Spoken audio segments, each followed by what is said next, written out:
We can't make disciples if we ourselves are not disciples. And what makes a disciple is not someone who's been baptized, not someone who's gone to Bible college or can preach a sermon about it.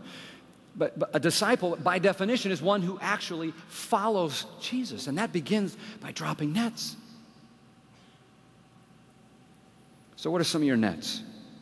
I know people in this room for whom your net is fear.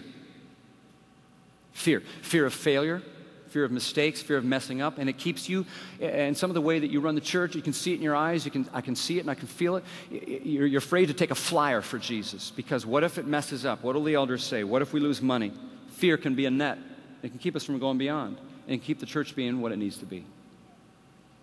For some, a net is comfort, where we just like our well-managed budgets and lifestyles and materialistic things, and it can keep you from fully following Jesus with a lifestyle that He's leading you to.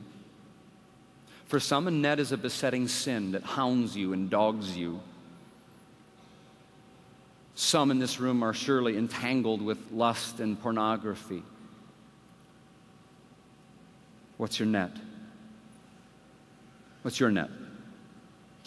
I bet there's some folk in here for whom your net is conflict in your church. You've had some strife and rivalry going on in your church, and now it's someone that you've allowed this bitterness to rise up in your spirit. There's enmity. It's that elder that dogs you, that minister that angers you, and now you've discovered that nets make lousy blankets and you don't sleep well at night.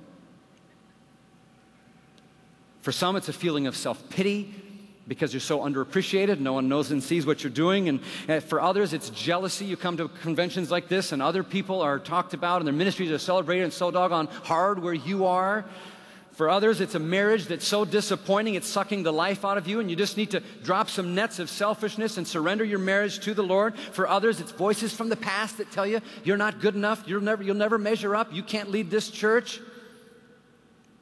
And Hebrews says, man, we've just got to throw off everything that hinders us. We've got to throw off everything that hinders us. And the sin that so easily entangles, and we've got to mark out this race, folks, and follow Jesus, keep our eyes on Him. He wants to take us beyond. So you take that little piece of net with you, and you let it be a reminder for something you left behind this week.